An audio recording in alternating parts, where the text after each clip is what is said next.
"A cleaning lady will never be one of us," shouted a millionaire at the charity event. When the cleaning lady said 3 words, the millionaire turned pale.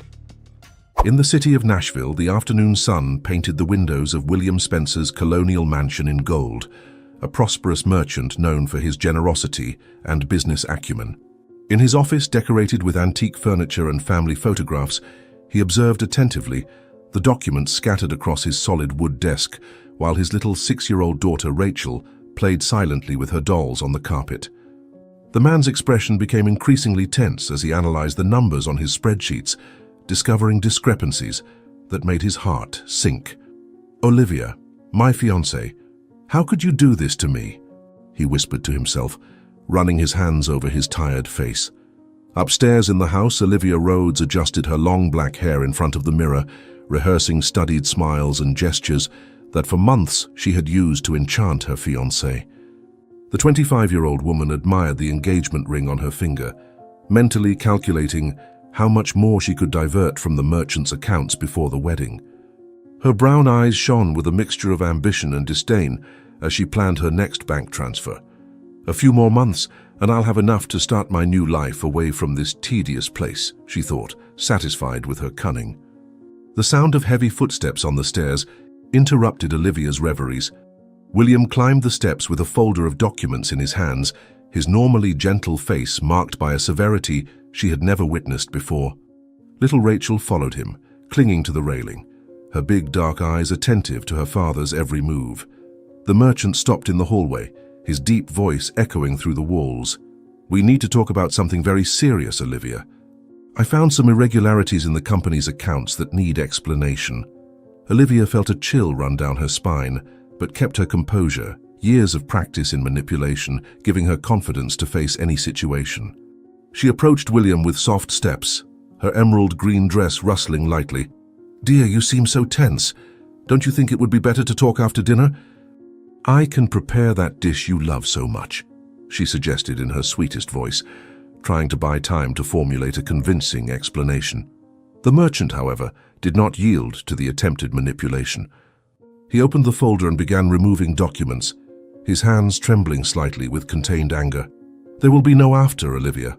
I want to know right now why there are regular transfers, leaving our accounts for an account in the Cayman Islands.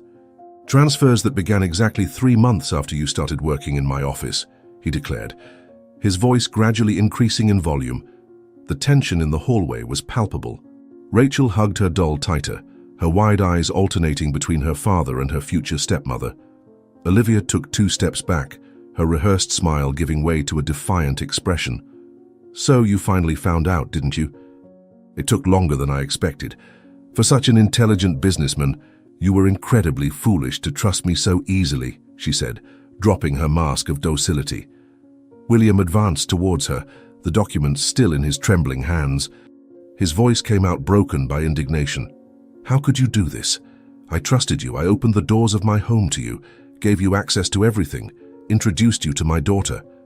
And all this time you were stealing from me. Why, Olivia? Why do something so cruel?" Little Rachel, frightened by the argument, began to cry silently, clutching her doll tighter to her chest.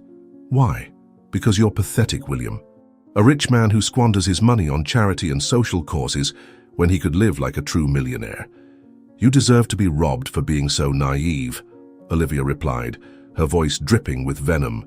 She approached the stairs, preparing to leave the house with the certainty that her plan had been discovered, but determined not to leave empty-handed. The merchant, overcome with anger and disappointment, grabbed Olivia's arm, preventing her escape. "You're not going anywhere until you return every penny you stole." "I'm calling the police right now," he threatened, pulling his phone from his pocket with his free hand. Olivia tried to break free, her beautiful face contorted into an expression of fury.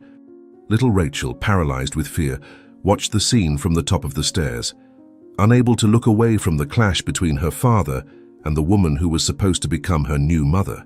The argument escalated quickly, with Olivia trying to break free and William determined not to let her escape. "Let me go, you idiot. You can't stop me from leaving," she yelled, struggling with force. Amidst the confrontation, their raised voices echoed through the house, mingling with Rachel's muffled sobs. The once tranquil hallway had transformed into a battlefield where painful truths and uncovered lies collided violently. In the midst of the intense argument in the hallway, Olivia let out a cruel laugh that echoed through the walls of the mansion. Her eyes sparkled with a disturbing gleam as she stared at William with disdain. "Do you really think you can stop me? For all these months I've had to endure your moralizing speeches about helping the poor, your tedious conversations about doing good. What a waste of money. Do you know how much you donated to that orphanage last month? I could have bought a house with that amount," she shouted, trying to free her arm from William's firm grip. The merchant, still holding Olivia's arm, felt his heart sink as he realized the true nature of the woman he planned to marry. "So that's it. Our entire relationship was a sham.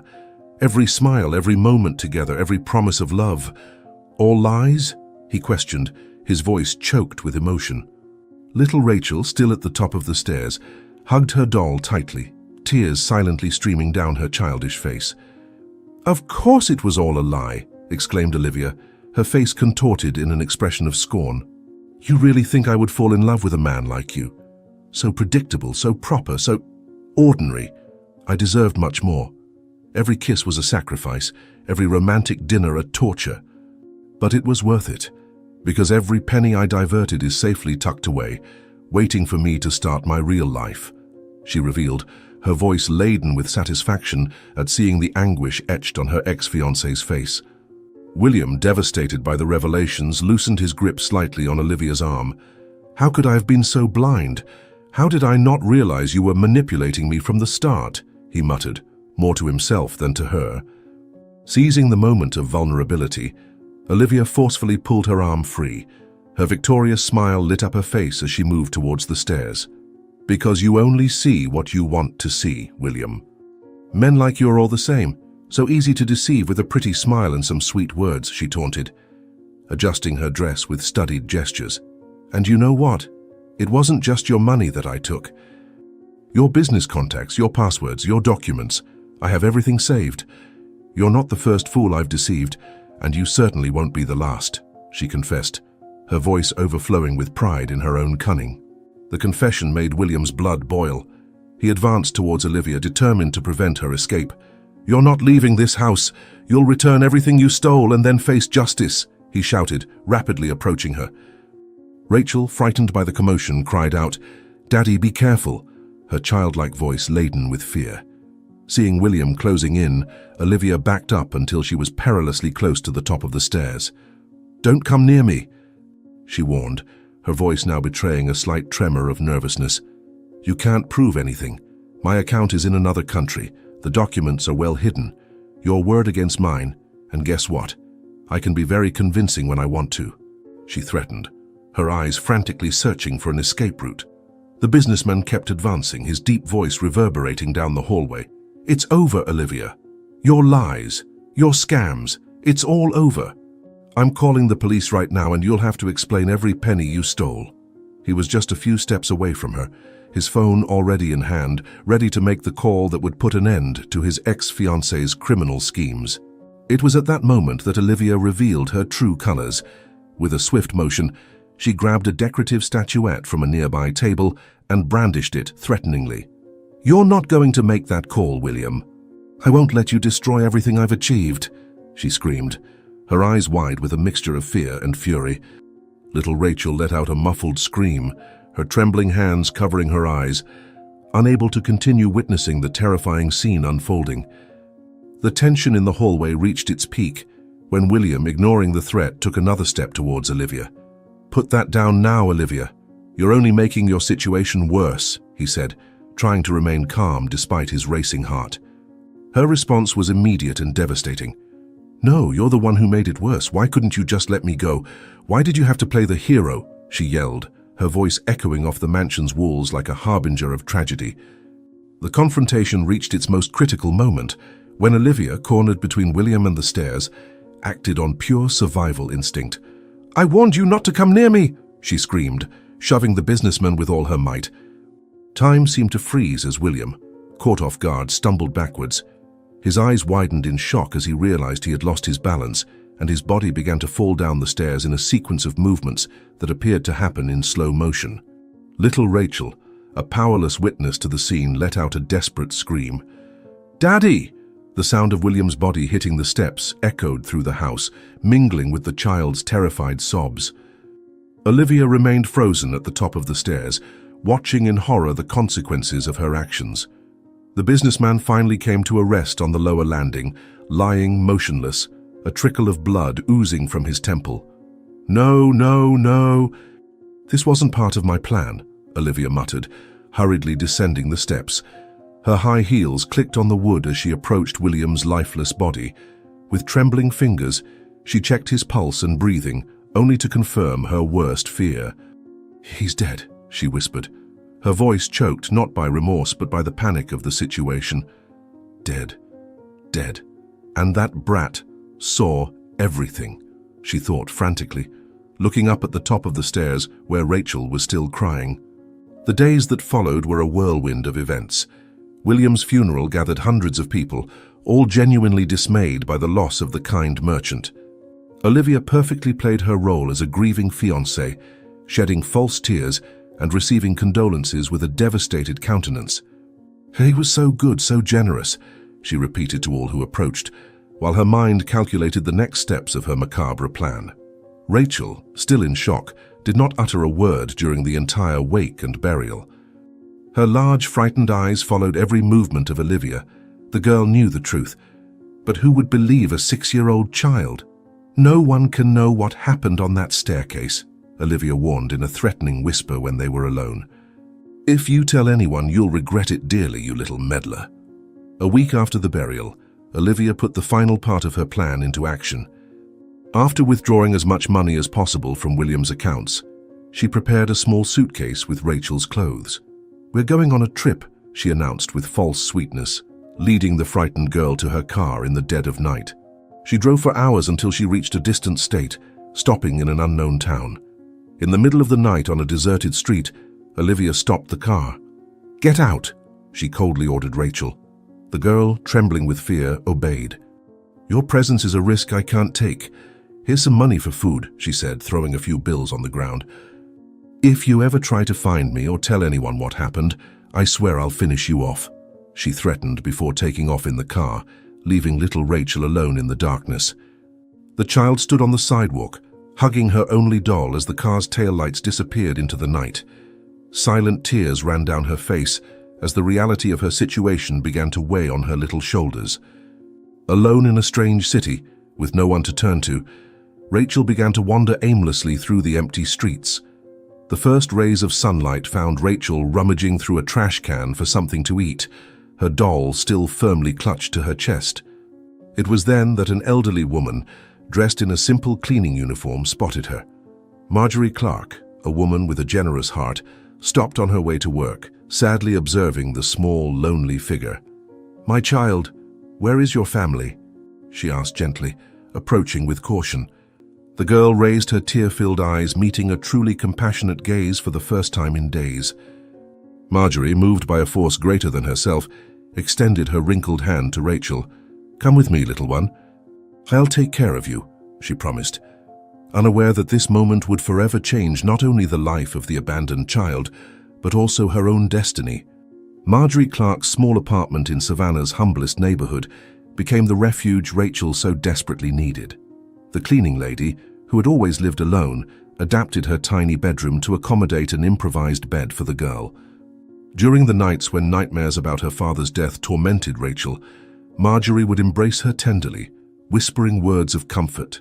"Calm down, my child, you're safe here. No one will hurt you again. I'll protect you with my own life if necessary." The first few months were especially difficult for both of them. Marjorie had to work double shifts to support another mouth, taking on extra cleaning jobs on weekends and doing laundry for others. Her hands, calloused from hard work, trembled with fatigue at the end of the day, but her heart warmed to see Rachel waiting for her at home, always with a tight hug and a shy smile. "Miss Marjorie, I saved some of my lunch for you. It's not much, but I warmed it up with all my love," the girl would say, her large eyes shining with a mix of gratitude and concern. The neighborhood, initially distrustful of the child's sudden arrival, soon surrendered to Rachel's sweetness. The girl, even carrying deep emotional scars, demonstrated a natural kindness that won everyone over. During the afternoons while Marjorie worked, she helped the elderly ladies in the building with small tasks, always refusing any payment with a, "No need, ma'am. You already help me so much by looking after me when Miss Marjorie is at work. For it's the least I can do to show my gratitude." Financial hardships were a constant in their lives. There were days when Marjorie had to choose between paying the electricity bill or buying enough food for the week. On one of those difficult nights, sitting at the small kitchen table with only a plate of beans to share, she watched Rachel studying by candlelight. The girl, focused on her schoolwork, did not complain about the darkness or hunger. "You know, Ms. Marjorie," she said, raising her eyes from her notebook, "one day I'll give us a better life. I'll study hard, work hard, and make sure you never have to worry about bills or do so many cleaning jobs again." The years went by, and Rachel grew up showing extraordinary determination. In public school, she stood out as the top student in her class, especially in math and business administration. Her teachers, impressed by her intelligence and dedication, often commented to Marjorie about the girl's potential. "Your daughter has a special gift for business, Miss Marjorie. She needs to continue studying, go to college." It would be a waste to leave so much talent undeveloped. The teacher's words planted a seed of hope in Marjorie's heart, but also brought new worries. How could she afford college for Rachel? Her savings barely covered their basic expenses. One night, while washing the dinner dishes, she shared her anguish with the girl, now 15 years old. "My child, your future is so bright, but I'm afraid I won't be able to give you the opportunities you deserve.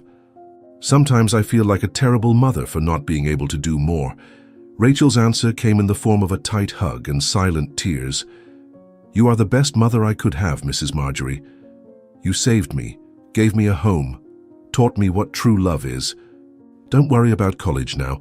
I'll get a scholarship, I'll work if I need to, but I'll make our dream come true. And when I graduate, I'll take care of you like you took care of me." Rachel's promise wasn't empty. During high school, she studied in the wee hours, helped with chores on weekends, and even gave private math lessons to save money. Her superhuman effort was rewarded when, at 18, she earned a full scholarship to study business administration at the best university in the city. The day she received the news, Rachel and Marjorie hugged and cried together, their tears mixing joy and relief. "We made it, Mum. This is just the beginning of our new life." But behind her victorious smile, Rachel kept a painful secret. Every night before sleeping, she looked at the only photo she had of her father, carefully kept in a drawer. The faded image of William Spencer, smiling beside his company, fueled not only her memories, but also a deep desire for justice. "One day, Dad," she whispered to the photograph, "I'll find out where she is. And when that day comes, Olivia will pay for everything she did to our family." The college years transformed Rachel into a determined and brilliant young woman. At 22, she was already interning at a major consulting firm, dividing her time between studies, work, and caring for Marjorie, who began to show signs of fatigue after decades of hard work. On one particularly difficult afternoon, upon arriving home from the internship, she found her foster mother sitting in the small living room, breathing with difficulty. "My daughter," said Marjorie in a weak voice, "I couldn't finish cleaning Mrs. Virginia's house today, my back. I don't think I can work like before anymore." The sight of Marjorie, always so strong, now weakened by time and excessive work, awakened an even greater urgency in Rachel to change their lives. At night, after her mother fell asleep, she developed a meticulous business plan. She studied the market, analyzed competitors, planned strategies.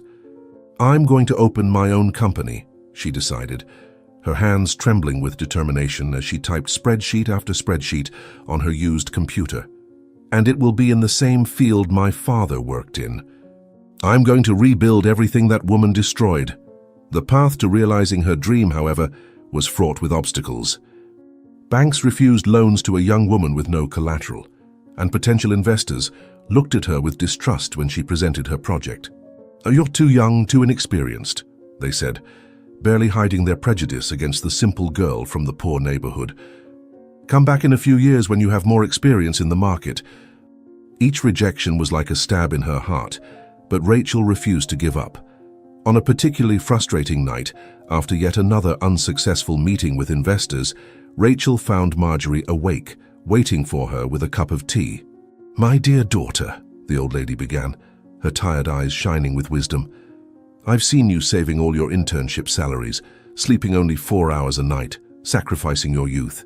I have some savings from when I could still do extra cleaning jobs. It's not much, but I want you to use it to start your business."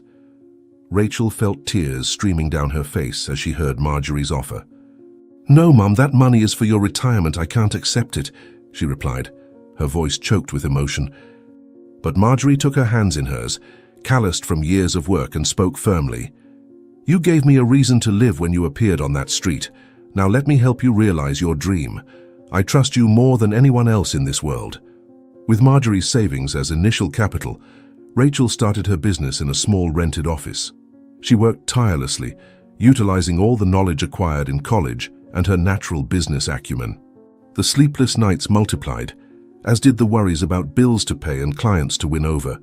"I can't fail," she repeated to herself as she reviewed contracts and spreadsheets until dawn. "I can't let my mother down." The first few months were a constant test of her physical and emotional endurance. There were moments when the fear of failure suffocated her, nights when the weight of responsibility seemed too great for her young shoulders. In one of those moments of doubt, she found an old newspaper clipping about her father, William Spencer, describing him as a visionary entrepreneur who started from scratch. "It's in my blood," she whispered, touching her father's photo with reverence. "I'll prove that I'm worthy of your legacy." Her dedication began to pay off. One successful project led to another, and soon her small company began gaining recognition in the market. At 25, Rachel was already leading a team of 10 employees and had managed to move with Marjorie to a better apartment. "See, Mom?" she would say proudly, showing her the new home. "Now you can rest. You'll never have to do a cleaning job again." However, even amid growing success, the shadows of the past still haunted her. Every night before sleeping, Rachel opened her laptop and tirelessly searched for any information about Olivia Rhodes. "Where are you, you criminal?" she muttered through gritted teeth as she scoured social networks and news sites. "One day I'll find you, and you'll pay for every tear you made my mother and me shed. Your obsession with revenge, although carefully hidden from Marjorie, began to consume your rest hours. In your rare moments of sleep, she was tormented by nightmares where she relived the scene of her father's death, waking up drenched in cold sweat. "I can't let this destroy me," she thought, wiping away the tears. "I need to be smarter. I need to find her, but I can't let this quest compromise everything I've achieved." On a Sunday morning, while Rachel was reviewing some contracts in her makeshift office in the living room, she heard a thud coming from Marjorie's room. She ran immediately and found her foster mother lying near the bed, breathing with difficulty. With her heart pounding, she called an ambulance while holding the trembling lady's hand. "Hold on tight, Mom. Don't leave me, please. I need you so much," she begged, her tears falling on their intertwined fingers. At the hospital, the doctors performed a series of tests that revealed a worrying condition. Marjorie's body, worn out by years of hard work, presented several health problems. Sitting beside the hospital bed, Rachel watched the monitoring devices, blaming herself for not noticing the signs of her mother's exhaustion earlier. "If I had paid more attention, if I hadn't been so busy with the company and my research for revenge, maybe I could have prevented this," she thought, feeling the weight of her choices. During the long nights in the hospital, Marjorie, even debilitated, continued to worry about her daughter's well-being. "My dear," she said in a moment of lucidity, her voice merely a whisper, "I know you still carry a lot of bitterness in your heart. I see how you suffer from the memories of the past. Promise me you'll live your life without letting hatred consume you. Promise me you'll seek your happiness." Rachel squeezed her mother's hand, unable to make such a promise, knowing that her desire for revenge was more alive than ever. The days turned into weeks, and Marjorie's condition gradually worsened. Rachel divided herself between the hospital, the company, and her tireless searches for information about Olivia. One night, exhausted after another day of work and worries, she fell asleep in the chair beside the hospital bed. She was awakened by Marjorie's weak voice. "Daughter, listen carefully. I've always asked you to forgive, to forget the past. But now, Now I understand that some debts need to be paid." Surprised by her mother's words, Rachel leaned closer, her hands trembling with emotion. Marjorie continued, each word seeming to cost her an immense effort. "You are strong, my daughter. Stronger than I ever was. If anyone can do justice, it's you, but promise me you'll do it the right way without losing yourself along the way. Promise me you'll honor the memory of your two fathers, the one who gave you life and the one who taught you to be who you are." Before Rachel could respond, the machine started beeping frantically. She desperately called for help, but her cry was muffled by the shrill sound of the monitors. The medical team rushed into the room, and Rachel was gently led outside, her last words to her mother dying on her lips. "I promise, Mom. I promise." Days after the funeral, alone in her apartment after Marjorie's passing, Rachel turned on the television, seeking any distraction from her grief. That's when her world stopped. On the screen, in a program about high society, there she was. Olivia Rhodes, now introduced as the elegant wife of an important businessman. Her face, practically identical to years ago, smiled at the cameras as she spoke about her work on charitable causes. Rachel felt her blood boil at seeing that woman, her father's murderer, the cause of so much suffering, now passing herself off as a benefactor of society. With her hands trembling with hatred, she turned up the volume of the television to hear the interview. Olivia's words sounded false and empty, just like years ago. "I've always believed in the importance of helping the less fortunate. My husband and I dedicate our lives to social causes." With a scream of rage, Rachel hurled the remote control against the wall. Marjorie's last words echoed in her mind, mingling with her own promises of revenge. At that moment, she made her decision. She grabbed her phone and dialed a familiar number. "Jared, I need your help. I found her. I found the woman who destroyed my family. And now, finally, I'm going to do justice." The apartment that Rachel shared with Marjorie never seemed so empty and silent. Sitting in her foster mother's favorite armchair, she held the cold cup of tea while observing the photos scattered on the coffee table. On one side, the faded image of her father, William Spencer, smiling in front of his company. On the other, photographs of Marjorie in happy moments by her side. Between the two stories of her life lay a printout of the report on Olivia Rhodes, now the wife of a wealthy businessman. The past few days had been a whirlwind of emotions for Rachel. The grief over the loss of Marjorie mingled with the discovery of Olivia's whereabouts, creating a storm in her heart. Her friend Jared Clark, whom she had met in college, tried to calm her during their long phone conversations. "Rachel, I know you're suffering, but you need to think clearly. You can't let anger take over your decisions at this moment. Your mother wouldn't want that." Jared's words, although sensible, couldn't penetrate the wall of pain that Rachel had built around herself. In her sleepless nights, she mentally replayed all the moments of hardship that she and Marjorie had faced, while Olivia lived luxuriously, probably planning her next move. "How can I simply let this go?" she mumbled to herself, gripping the cup tightly between her hands. "How can I allow her to keep destroying other families?" During the day, Rachel maintained her routine at the company, but her mind was constantly divided. In an important meeting with investors, she found herself obsessively drawing Olivia's face on her notepad, each stroke loaded with contained hatred. Her assistant, concerned about her distant behavior, risked a comment. "Mrs. Spencer, you haven't seemed well since. Well, since Mrs. Marjorie passed away, maybe it would be good to take a few days off to rest." Her assistant's suggestion triggered an unexpected reaction in Rachel.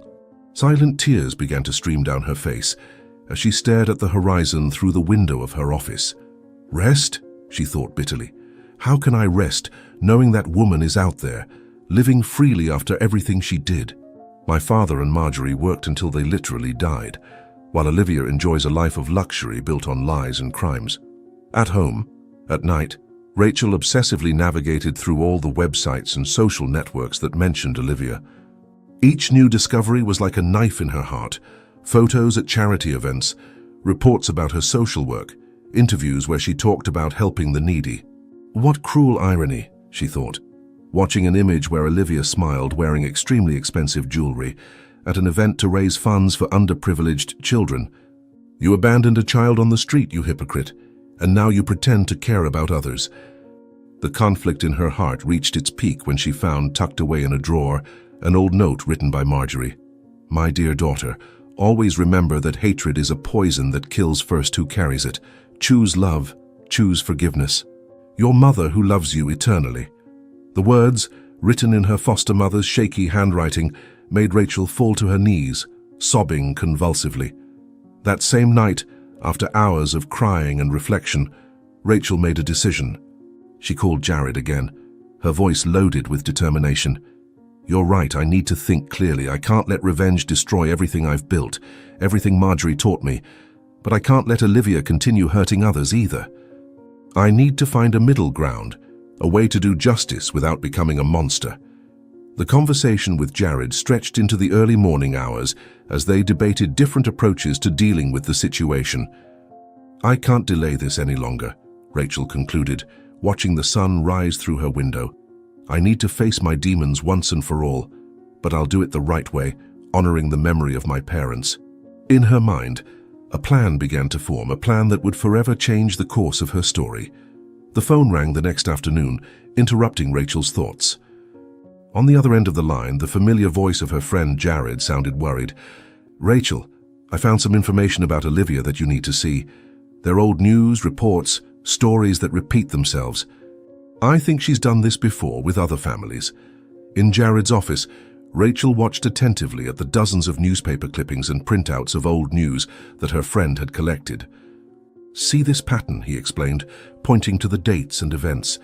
She always gets close to successful men, gains their trust, and then they always end up having a tragic end. Accidents, falls, sudden heart problems. Rachel's hands trembled as she examined each document. Similar stories to hers unfolded before her eyes. Destroyed families, diverted fortunes, lost lives. How did no one ever notice this before? She asked, her voice choked with emotion. Jared sadly shook his head. She's smart, Rachel. She changes cities, sometimes even countries. When suspicions start, she's already disappeared. In a moment of silence, Rachel remembered Marjorie's last words in the hospital. If anyone can do justice, it's you. Now, faced with the evidence gathered by Jared, those words took on a new meaning. It wasn't just about her personal story, it was about preventing other families from going through the same suffering. The problem is that we don't have concrete evidence, Jared explained, running his hands through his hair in frustration. It's all coincidences, patterns we've noticed, but nothing we can use legally against her. We'd need something more solid, something that would prove the money diversions, the manipulations, the scams. Rachel abruptly got up from her chair, an idea beginning to form in her mind. Maybe that's why no one has been able to stop her until now. Everyone tried to prove past crimes, but what if we focused on the present? What if we could prevent her from committing her next scam? Jared's expression changed from concern to interest. What do you have in mind? He asked, familiar with that determined glint in his friend's eyes. Rachel began pacing the office, her mind working quickly. She's married to a wealthy businessman now, isn't she? And from what we've seen in the news, she's involved with charity events, always in the spotlight of high society. Yes, but that only proves she's still manipulating people, Jared replied, still not understanding where his friend was going. Rachel stopped her pacing and looked at him intently. Exactly. And people who manipulate always make mistakes when they feel too secure. We need to get close, observe, wait for her to lower her guard. That's when Rachel's phone rang, bringing news from the hospital. The doctor's voice informed about some of Marjorie's personal belongings that needed to be picked up.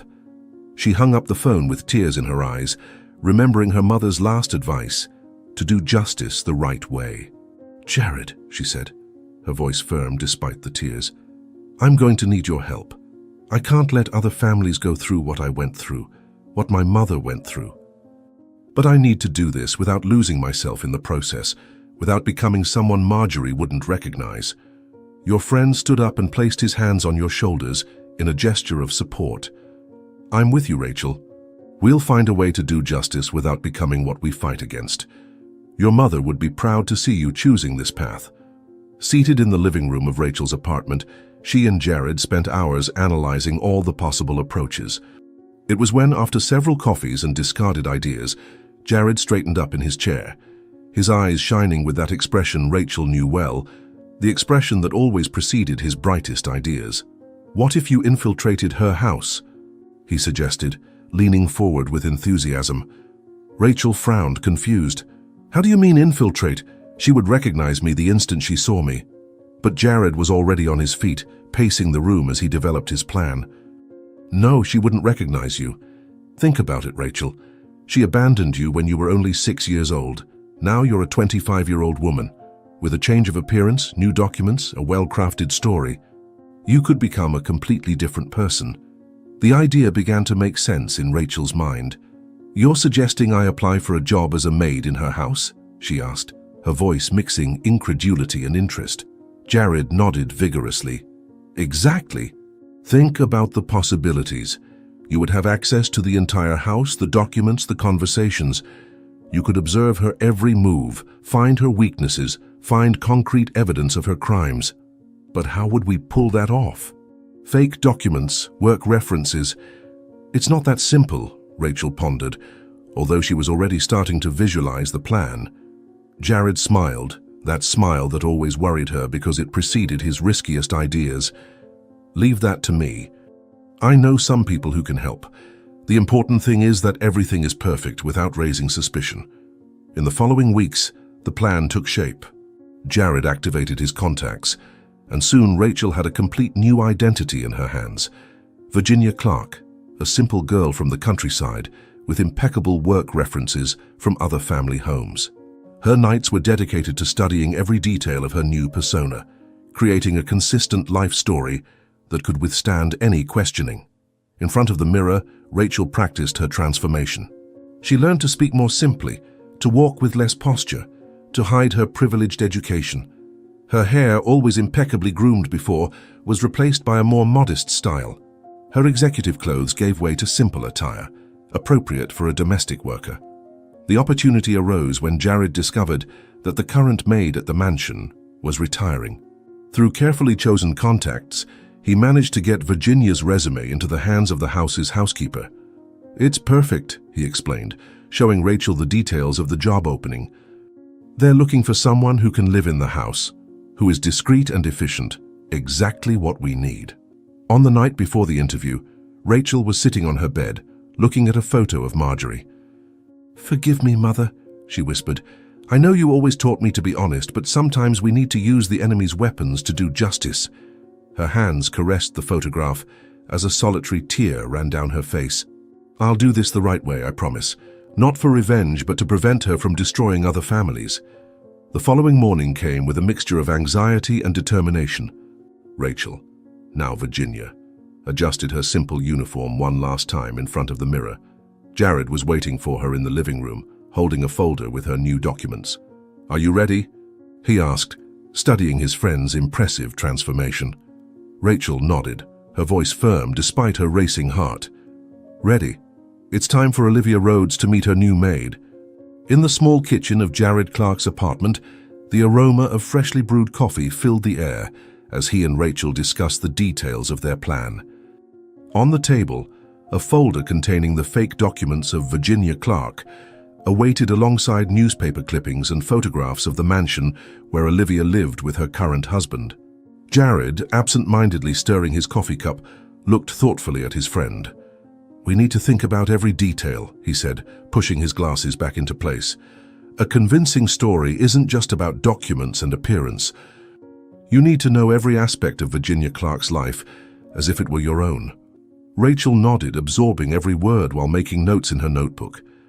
Her hands, once delicate and well-groomed, were already starting to show signs of the hard work she was doing to prepare for the role. Jared stood up and began pacing the kitchen, his mind working a mile a minute. "Think hard, Rachel. Virginia needs to have a story that explains not only her skills as a domestic worker, but also any slip-up you might make. She needs to have worked in big houses before, but not so big that they can easily verify the references. She needs to be from a small town, far enough away to make any investigation difficult."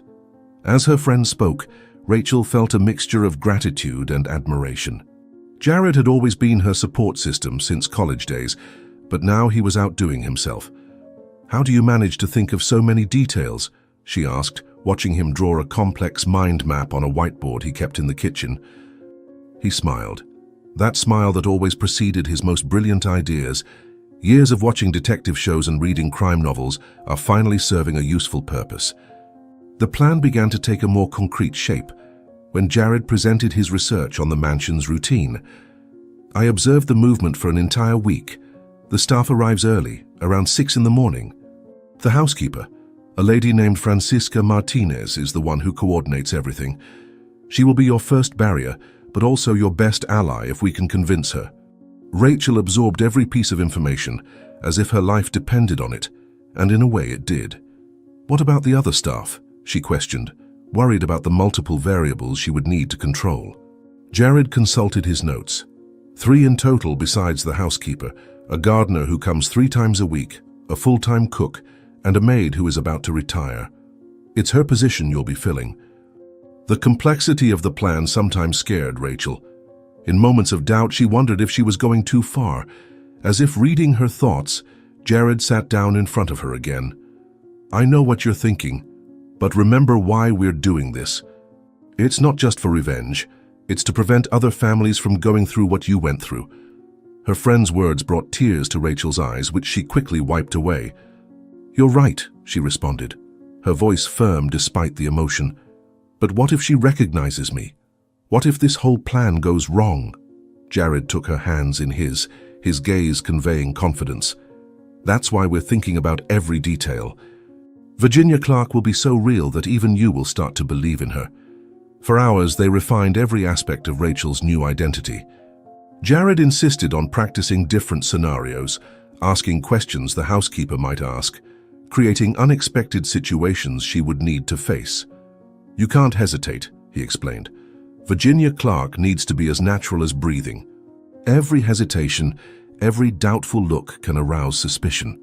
At the end of that long night of planning, Rachel looked at her reflection in the kitchen window.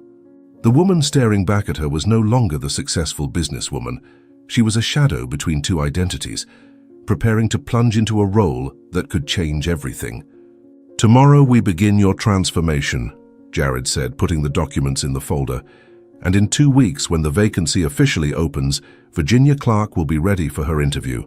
The following days were intense. In a small salon on the outskirts of the city, Rachel watched in the mirror as her hair, once perfectly groomed, received a special treatment to look simpler and dull.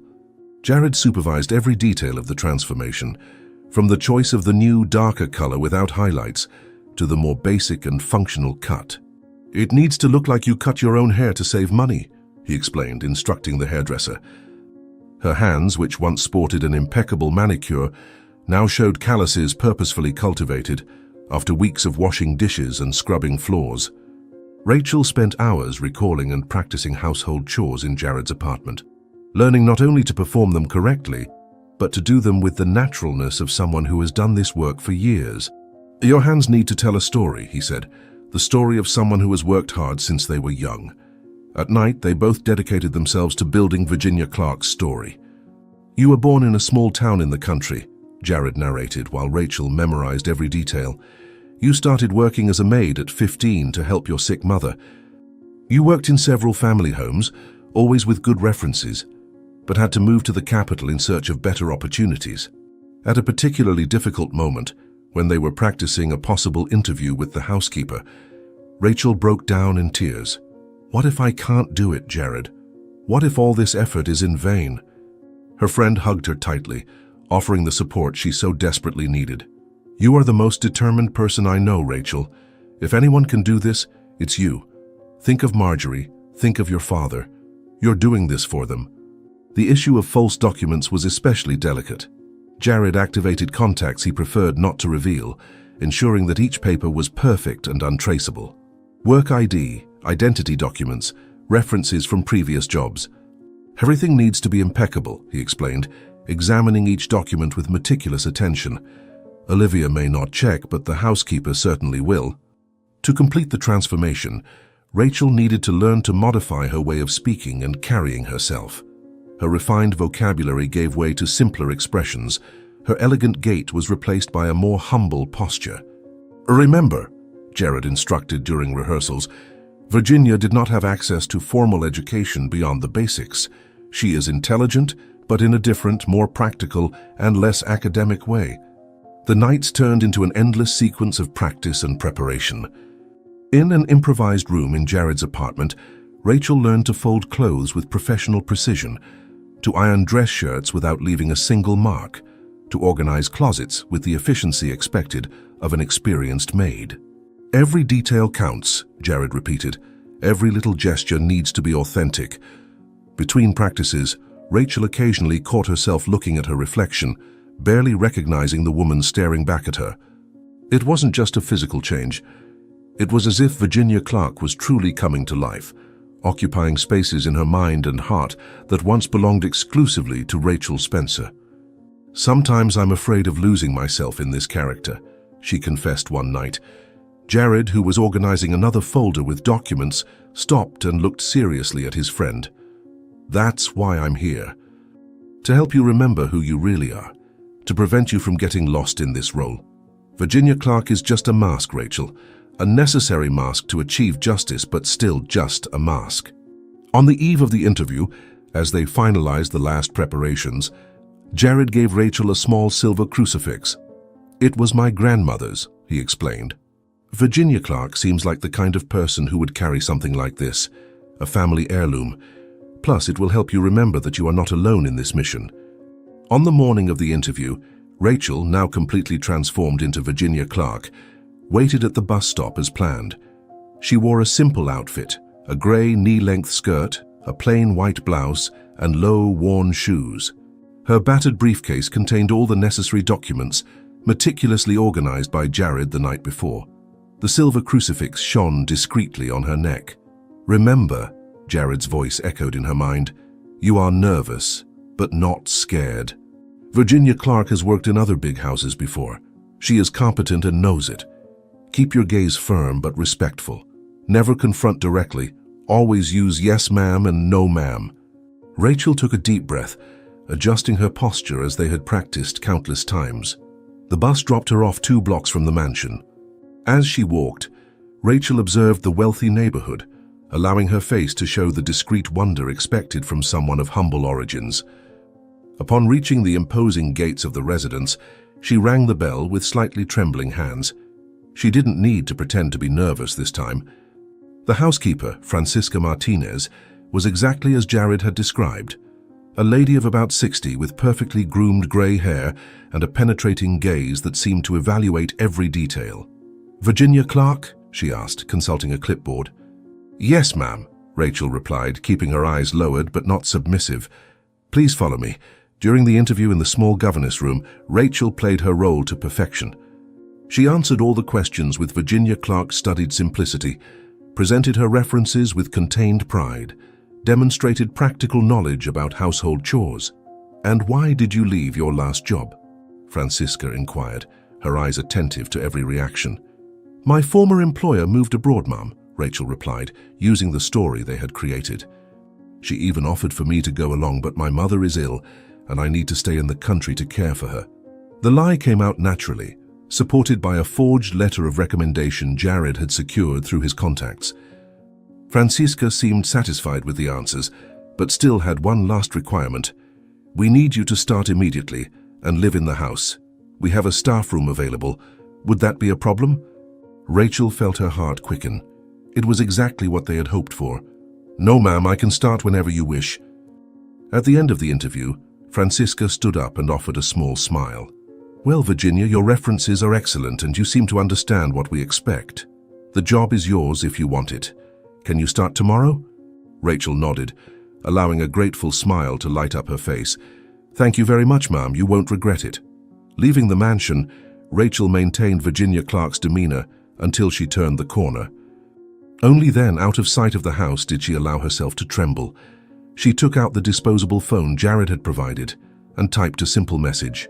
"I got it." The reply came instantly. "Never doubted it. Now the real game begins." That night in her apartment, Rachel packed a small bag with the simple clothes she would wear as Virginia. On her bed, the portrait of Marjorie and the old photo of her father seemed to watch her. "Forgive me for what I'm about to do," she whispered, tucking the photographs into a box Jared would keep safe. But sometimes we have to become what we fight against to achieve justice. The Rhodes mansion looked even more imposing in the soft morning light as Rachel, now fully embodied in her Virginia Clark persona, passed through the gates carrying her modest bag. Francisca was waiting for her at the back entrance, her uniform impeccably starched, and her rigid posture making it clear that punctuality was only the first of many requirements. "Good morning, Virginia," the governess greeted, consulting her wristwatch. "I'll show you your accommodations and then give you a full tour of the house. You need to get acquainted with every corner you'll clean, every object you'll handle, every routine you'll follow." Her voice was firm, but not unkind, displaying the experience of one who has trained dozens of staff over the years. Virginia's designated room was small but clean, located in a separate wing from the main house. A single bed, a modest wardrobe, and a small chest of drawers comprised the furniture. "Get your things settled quickly," Francisca instructed. "We have a lot to cover today, and Mrs. Rhodes likes everything to be spotless when she comes down for breakfast." During the tour of the mansion, Rachel kept her expression carefully controlled, allowing only the appropriate wonder for an experienced maid, but not overdoing her reactions. Her eyes, however, methodically registered every detail: the strategically positioned security cameras, the electronic locks on certain doors, the location of Mr. Rhodes's study. "The house has 3 floors and 20 rooms," Francisca explained as they walked. "You'll be primarily responsible for cleaning the bedrooms and living areas. Eleanor, our other maid, handles the laundry and assists in the kitchen." Rachel nodded at every instruction, asking pertinent questions about cleaning products and specific routines, exactly as a dedicated professional would. It was during the explanation about cleaning the main living room that Rachel heard that voice, the voice that had haunted her nightmares for so many years. Olivia Rhodes descended the stairs with the same elegance she displayed in magazine photos, wearing a silk ensemble and discreetly expensive jewelry. "Francisca, who is our new staff member?" Rachel's heart raced, but years of planning and weeks of preparation kept her steady. Her eyes lowered respectfully, her hands clasped in front of her in a perfectly studied, submissive stance. "This is Virginia Clark, ma'am," Francisca introduced. "She started today and is replacing Donna Rosa, who retired." Olivia approached, her high heels echoing on the marble floor. Her eyes swept over Virginia from head to toe, a quick but thorough assessment. For a moment, something seemed to pass over her face, a shadow of recognition, perhaps, but it quickly dissipated. "You look familiar to me, Virginia. Haven't we met somewhere before?" It was the moment Rachel and Jared had rehearsed dozens of times. "No, ma'am," she responded, her voice soft and respectful, with a carefully practiced slight rural accent. "This is my first job in this area. I just arrived from Greenville." The lie flowed easily, supported by meticulously forged documents and a carefully constructed backstory. Olivia continued to look at her for a few more seconds before elegantly shrugging. "It must be my imagination, then. Well, I hope you do a good job here, Virginia. Francisca is demanding but fair. Follow her guidance and we'll have a good working relationship." With those words, she headed towards the dining room, leaving only the echo of her steps and a faint, expensive perfume in her wake. When Olivia left, Rachel allowed her breathing, which she hadn't even realized she'd been holding, to return to normal. In her mind, Jared's voice echoed, "The first encounter will be the most critical. If you get past it, the rest will come naturally." And she had passed. She was in. Francisca resumed the tour as if the interruption hadn't happened, but Rachel noticed the governess's eyes watching her more closely now. "Mrs. Rhodes is very observant," she commented casually. "We must always maintain the highest standards of service." Rachel nodded, filing the information away. Her mission was only just beginning. As the morning progressed, Rachel began her tasks under Francisca's watchful supervision. The work was exactly as they had practiced: cleaning, organizing, keeping every inch of the mansion immaculate. Her hands, purposefully calloused during weeks of preparation, moved with the efficiency of someone who had truly been doing this for years. "Mr. Henry Rhodes usually works in his office during the mornings," Francisca explained, showing the imposing solid wood door on the second floor. "You should only clean there when he expressly requests it. And never, under any circumstances, touch any document or object on the desk. Rachel absorbed the information with special interest. That would be one of the most important rooms for her investigation. During the master's lunch, served promptly at noon, Rachel discreetly observed the couple's dynamics. Henry Rhodes was a middle-aged man with a kind face and gentle manners, exactly the type of person Olivia used to choose as a target. "How is the work today, dear?" he asked his wife as Rachel served the water with precise, silent gestures. "Tiring, my love," Olivia replied, her melodious voice laden with false exhaustion. "I'm organizing another charity event. You know how important it is for me to help these needy people." Rachel had to contain the urge to squeeze the water pitcher tightly upon hearing the hypocrisy in every word. Instead, she kept her expression neutral, as a good servant should. In the kitchen during her own lunch, Rachel began to get to know the other staff. Elena, the other maid, was a middle-aged lady who had been working in the house for 5 years. "Mrs. Rhodes can be demanding," she commented in a low voice. "But Mr. Henry is a very good man. He always treats us with respect." The gardener, an older man named Pedro, appeared briefly for his break. "Be careful with valuable objects," he advised between sips of coffee. "Last week, Mrs.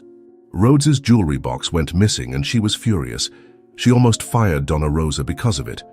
Rachel stored the information, another clue to Olivia's misdeeds. In the afternoon, while cleaning the hallways on the second floor, Rachel heard raised voices coming from the master bedroom. It was Olivia on the phone, her normally sweet voice now laden with irritation. "I don't care how you do it, I need you to solve this banking issue today, and remember, no mistakes this time." The conversation ended abruptly when Olivia noticed her presence in the hallway. "Ah, it's you, Virginia," she said, instantly recomposing her artificial smile. "You can come in and clean the room now." Rachel obeyed, keeping her eyes down as she performed her tasks. Olivia remained in the room, apparently checking her jewelry, but Rachel could feel her eyes following her with a mixture of distrust and curiosity. "So you know, Virginia," Olivia suddenly began, "the more I look at you, the more I have the feeling that we've met before." Rachel felt her heart accelerate, but her voice remained calm when she replied, "You must know a lot of people from your charity events, Mum. Perhaps you've seen me at one of them, serving the tables." The answer seemed to satisfy Olivia, who soon turned her attention back to her phone. At the end of that first day, Rachel was physically and emotionally exhausted. In her small room, sitting on the narrow bed, she sent an encoded message to Jared through the disposable cell phone. "First day completed. The ground is fertile but needs constant care." It was the code they had established to indicate that everything was fine, but that she would need to be extremely cautious. The first week of work at the mansion passed as a constant endurance test. Rachel performed every task with studied perfection, always attentive to Olivia's movements and the household routines. Gradually, her efficiency and discretion began to draw attention not only from Francisca, but also from the masters themselves. "Virginia," Olivia called one afternoon, as the supposed maid organized her luxurious closet. "I've noticed you take special care with my clothes and jewelry. I like that." The false maid allowed a modest smile to appear on her face. "Thank you, Mum. I learned from an early age that delicate things need special attention." Her seemingly innocent reply carried an irony that only she understood. During the dinners the couple hosted for their high society friends, Rachel observed how Olivia manipulated those around her. Her ex-stepmother hadn't changed. She was still using her charm and false displays of kindness to gain others' trust. "You know, Henry," she would say to her husband during one of these events, "we need to increase our contribution to the orphanage. Those children need us so much." On her 10th day of work, an unexpected incident accelerated her plans. While cleaning the hallway near the office, Rachel heard the sound of something breaking, followed by a small cry from Olivia. Without a second thought, she ran to help and found her ex-stepmother trying to collect the shards of a valuable Chinese vase. "I'm sorry, ma'am. Let me clean that up," she promptly offered, already grabbing the cleaning supplies.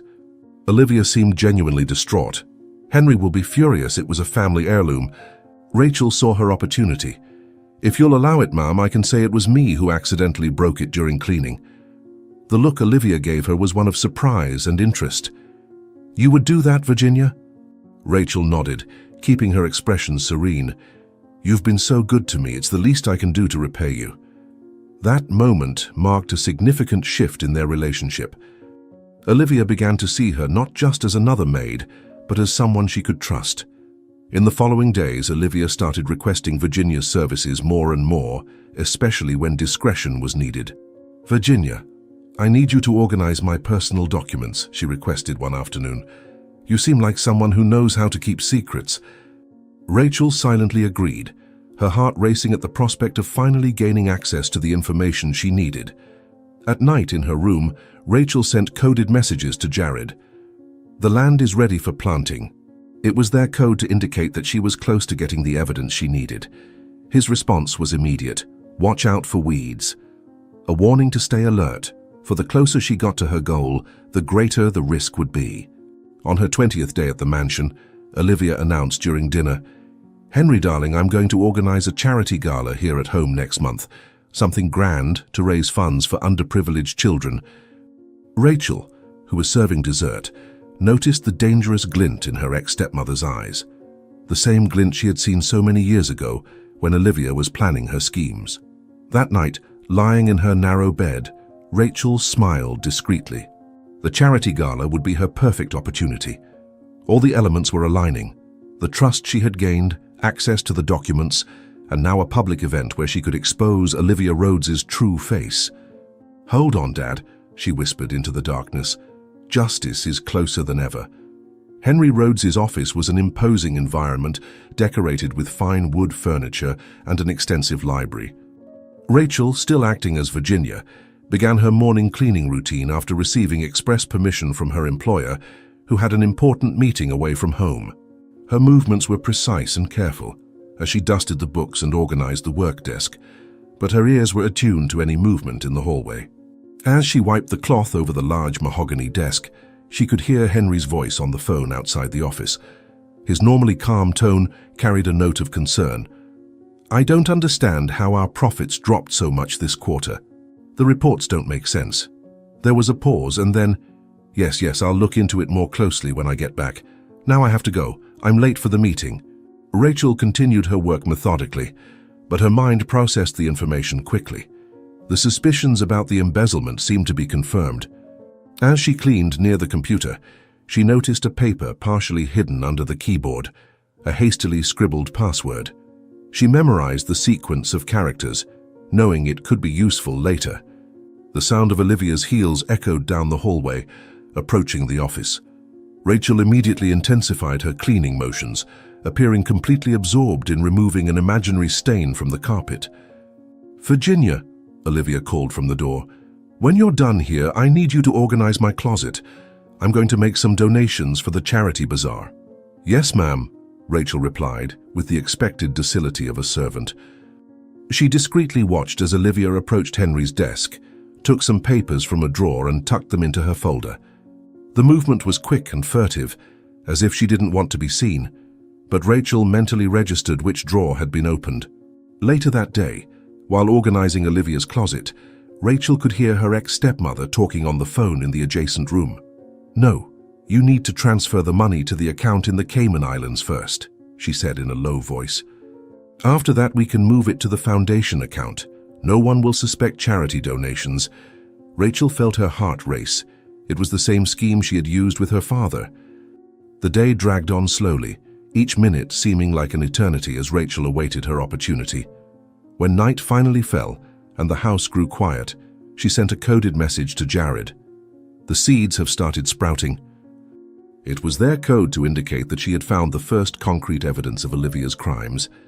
In her small room, lying on the narrow bed, Rachel planned her next steps. The pieces of the puzzle were starting to fit together. The suspicious phone calls, the hidden papers, the bank transfers disguised as donations. Now she just needed concrete proof, documents that could expose Olivia Rhodes's true nature. The following morning, the opportunity Rachel had been waiting for finally arose.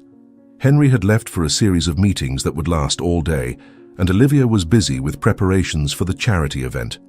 Under the pretext of doing a deep cleaning in the office, Rachel found herself alone in the environment that held the secrets she sought. With nimble, slightly trembling fingers, she accessed the computer, using the password she had memorized. Years of experience in business administration guided her as she navigated through the files, searching for financial records and bank transactions.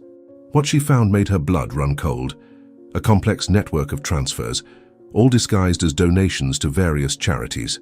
"My God," she whispered to herself as she examined the numbers. "She's stealing millions from him." The documents showed a clear pattern. Large sums of money were transferred to charity accounts, but only a small portion reached the final destination. The rest was diverted to separate accounts, exactly as she had done with William Spencer's fortune years ago. Rachel discreetly photographed each incriminating document with the phone Jared had prepared specifically for this purpose. Her hands trembled slightly as she recorded spreadsheets, contracts, and emails that evidenced the criminal scheme. That's when she heard footsteps in the hallway, the unmistakable sound of Olivia's heels approaching the office. With a speed born of desperation, Rachel closed all the files and turned off the monitor. When Olivia entered the office, she found only Virginia diligently cleaning the bookshelves. "Haven't you finished here yet?"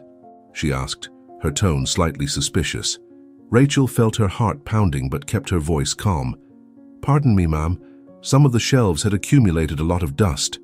Olivia walked around the office, her sharp eyes examining every detail. She stopped in front of Henry's desk, ran her fingers across the surface as if looking for dust. "You seem very interested in this office, Virginia," she commented casually, but there was a note of threat in her voice. "This is the third time this week I've found you here.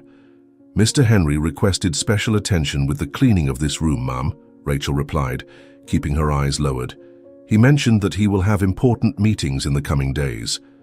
The explanation seemed to satisfy Olivia, who nodded slightly before heading toward the door. However, before leaving, she turned one last time. "You know, Virginia, loyalty is something I value greatly in my employees. I hope I can trust you." Once she was alone again, Rachel let out a trembling sigh.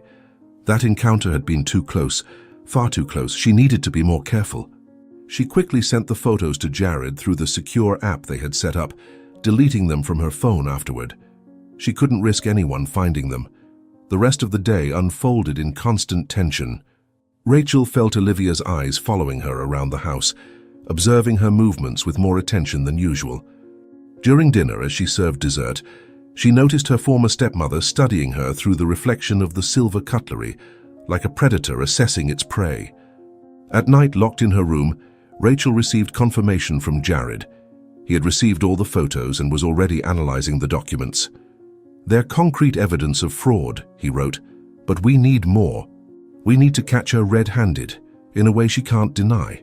The next morning, a crucial moment unfolded in the office. Henry was at his desk, frowning as he analyzed a series of financial reports.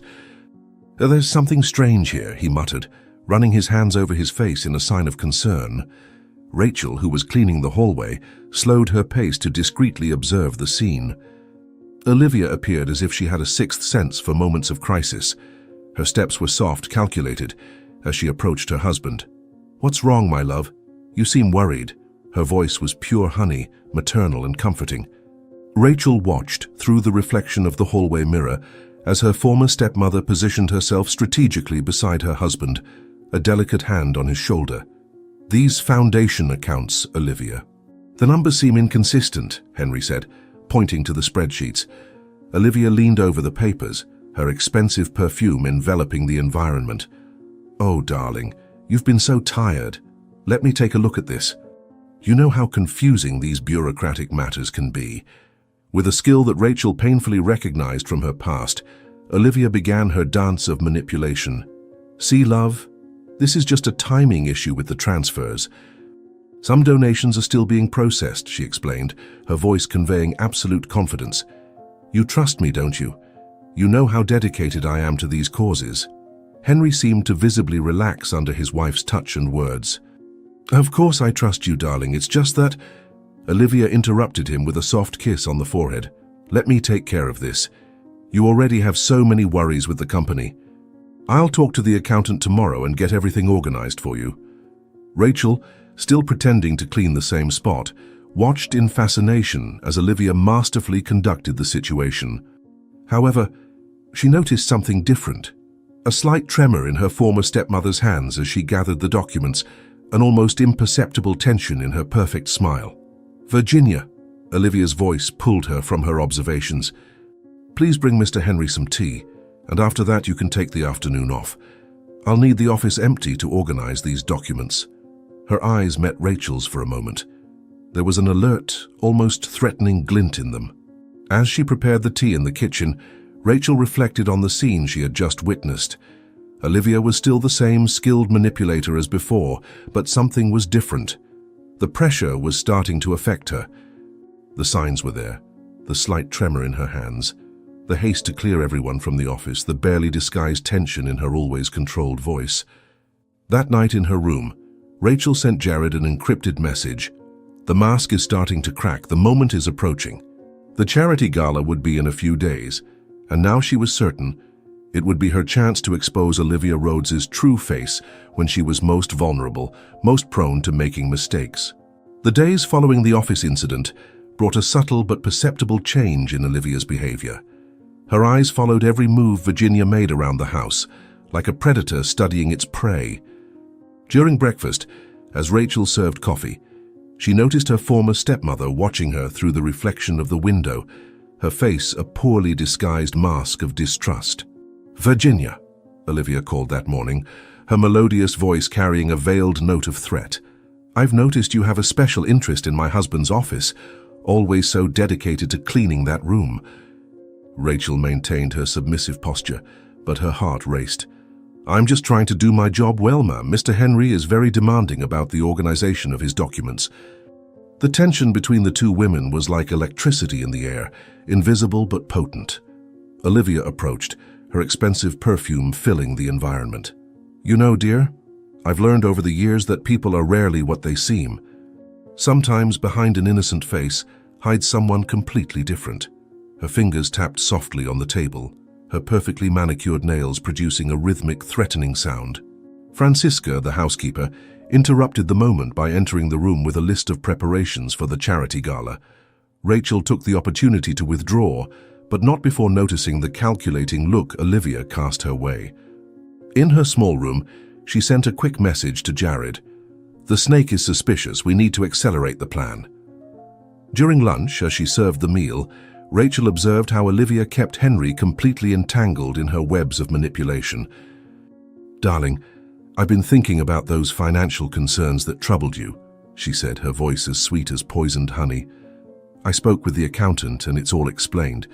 It was just some delays in the transfers to the institutions." Henry smiled, completely captivated. "What would I do without you, my love? Always so efficient, so dedicated to our charitable causes." Rachel held the water pitcher she was pouring firmly, controlling the rage that threatened to show on her face at how easily her ex-stepmother manipulated another innocent victim. That afternoon, as she organized the preparations for the upcoming charity gala, Rachel realized she was being followed around the house. Olivia appeared coincidentally in every room where she worked, always with seemingly casual questions about her past. "Which part of Greenville did you say you were from again, Virginia? I have a friend from there. Maybe you two know each other." For each question, Rachel responded with the carefully constructed backstory of Virginia Clark, but she could see her ex-stepmother was weaving a tighter and tighter web around her. It was a dangerous dance, a game of cat and mouse where a single misstep could mean the ruin of her entire plan for justice. Late at night, after everyone had retired, Rachel remained in her room reviewing the photos of the documents she had obtained from the office. Suddenly, she heard footsteps in the staff hallway, the unmistakable sound of Olivia's heels.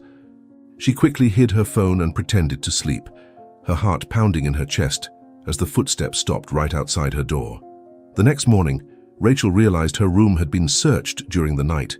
Nothing was obviously out of place. Olivia was too clever for that. But small details gave away the intrusion.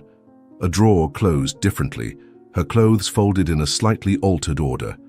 "She's getting desperate," Rachel thought, keeping her face impassive as she served breakfast. "Virginia," Olivia called during breakfast, her melodious voice masking a veiled threat. "I found this in the hallway last night." She placed a small silver crucifix on the table, the gift Jared had given Rachel. "I thought it might be yours since I noticed you wear a similar one." The tone was casual, but her eyes were as sharp as razors. Rachel felt a chill down her spine, but years of planning kept her steady. "Yes, ma'am, it's mine. It must have fallen off when I was cleaning. Thank you for finding it. It has great sentimental value." She reached out to take the crucifix, and for a moment their hands touched, a brief contact charged with tension. For the rest of the day, Olivia intensified her surveillance. She assigned tasks that kept Virginia away from the office, always accompanied by other staff. "I want you and Elena to organize the attic today," she ordered. "I need space to store the charity gala donations." The attic was at the opposite end of the house, far from any important documents. Rachel executed her tasks with studied perfection, but she could sense she was being tested. Olivia began leaving valuable objects in strategic locations. A piece of forgotten jewelry on a table, a wallet stuffed with cash on the edge of a piece of furniture. Traps, Rachel thought, carefully avoiding touching anything beyond what was necessary for cleaning. The tension reached its peak when, during the attic organization, Eleanor casually commented, "Mrs. Rhodes asked me a lot of questions about you today, Virginia. She wanted to know if you often work late, if I've ever seen you doing anything suspicious." Rachel kept her expression neutral, but her stomach knotted. "I hope you told her I'm a good employee," she responded with a forced smile. That night, while everyone else slept, Rachel sent an urgent message to Jared. "She's setting a trap. We need to act before the charity gala." The reply came almost immediately. "Keep your cool, keep being the perfect employee, let her think she's in control." Lying in her bed, Rachel could hear Olivia's footsteps again in the hallway, like a restless ghost searching for secrets in the shadows. The game had changed. It was no longer just about finding evidence, it was about surviving until the charity gala without being exposed. And Rachel knew her ex-stepmother was a far more experienced player at this kind of game. The next morning, Olivia surprised everyone with an announcement at breakfast. "Virginia has been so dedicated that I've decided to promote her. From now on, you'll be my personal assistant for the charity gala preparations." Her smile was as sweet as honey, but her eyes remained as cold as ice. Rachel felt a chill run down her spine. She was being pulled closer to the snake. "Thank you, Mom." "That's very kind of you," Rachel responded, keeping her eyes down and her voice submissive. Henry, who was reading his newspaper, smiled with approval. "Excellent idea, my dear. Virginia really has proven herself quite competent." Olivia nodded, her eyes never leaving the face of her new assistant. "Yes, she is very observant." The following hours were an exercise in self-control for Rachel. Olivia kept her constantly by her side, dictating endless lists of tasks and asking seemingly innocent questions about her life. "You know, Virginia, it's curious how you remind me of someone. Your mannerisms, the way you tilt your head when you think, it brings back old memories." During an important call about the party donations, Rachel observed Olivia skillfully manipulating her interlocutor. "Yes, we need the transfer to be made to this specific account," she said, running her fingers delicately over a list of bank numbers. "It's a matter of administrative efficiency, you understand." Rachel recognized the same persuasive tone she had used years ago with her father. In the afternoon, as they organized the party invitations, Olivia accidentally dropped a folder with incriminating documents. Rachel instantly perceived the trap. It was a test. With studied care, she gathered the papers without looking at their content and returned them neatly. "Here, ma'am. I didn't read anything. I've always been discreet with the employer's documents." At the end of the day, Olivia made one last move. "Virginia, dear, I need you to wear this at the charity event." She handed her an elegant uniform, very different from the simple clothes the maids usually wore. "I want you highly visible during the event. After all, you have been so present in everything lately." In her room that night, Rachel sent Jared one last message. "She's putting me on display. She wants to expose me during the party." His reply was precise. "Perfect. That's exactly what we needed. Let her think she's in control. The most dangerous predator is the one who feels too safe." Before sleeping, Rachel looked at the silver crucifix, now guarded even more carefully. Marjorie's voice echoed in her memory. "Sometimes, my daughter, we need to let the enemy think they're winning in order to triumph in the end." With this thought, she fell asleep, knowing the next few days would be decisive in her quest for justice. In her small maid's room in the Rhodes mansion, lying on the narrow bed, Rachel held the crucifix against her chest, feeling its cold metal as a tangible reminder of her true identity. The simple jewel, a gift from Jared, had become her anchor in moments of doubt, a physical connection to her real life beyond the walls of that house. The room was quiet, except for the soft ticking of the small clock on the wall and the occasional echo of Olivia's heels on the distant hallways. Rachel closed her eyes, visualizing Marjorie's serene face, remembering all the nights when her adoptive mother had stayed up to finish piles of laundry, always with a smile, always with a loving word.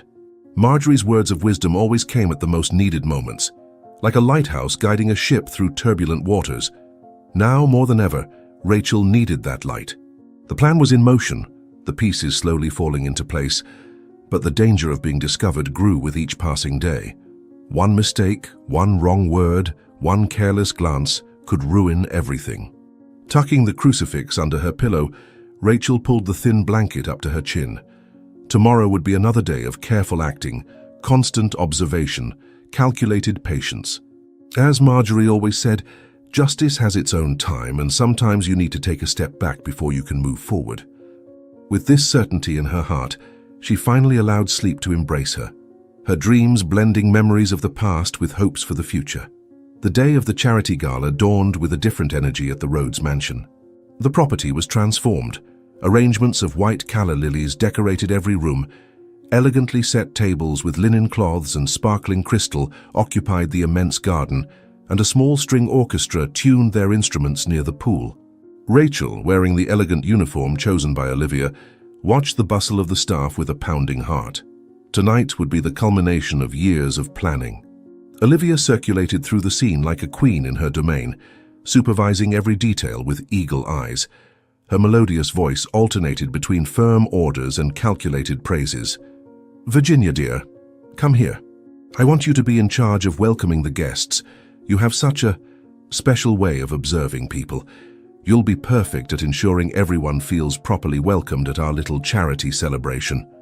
Olivia's smile was sweet, but her words carried a weight that did not go unnoticed by Rachel. As she adjusted the table arrangements, she could feel her former stepmother's eyes following her every move. "Mrs. Rhodes," she replied, keeping Virginia's respectful tone, "I appreciate your trust. I will do my best to ensure everything goes according to your plans." The two women locked eyes for a moment, each aware of the dangerous game unfolding. Henry Rhodes, oblivious to the tension between the two, approached beaming with pride. "My dear, you have exceeded all expectations. This party will be a milestone for our foundation."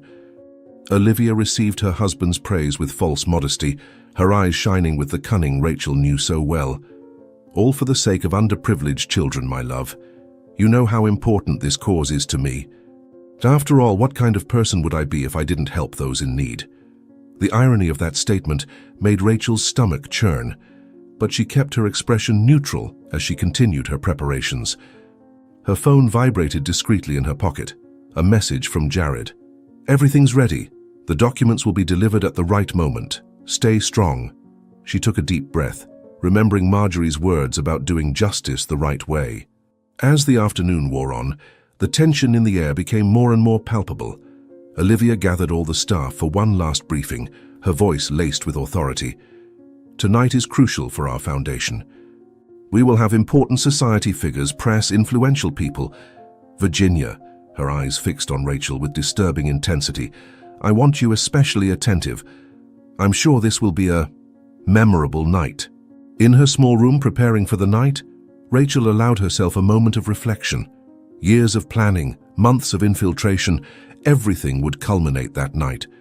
Her hands trembled slightly as she fastened the silver crucifix around her neck, her last connection to her true identity. "Father," she whispered to the mirror, "today I will bring justice for you, and for all the other victims of this woman." The sound of cars starting to arrive brought Rachel back to reality. It was time for Virginia Clark to take on her role one last time.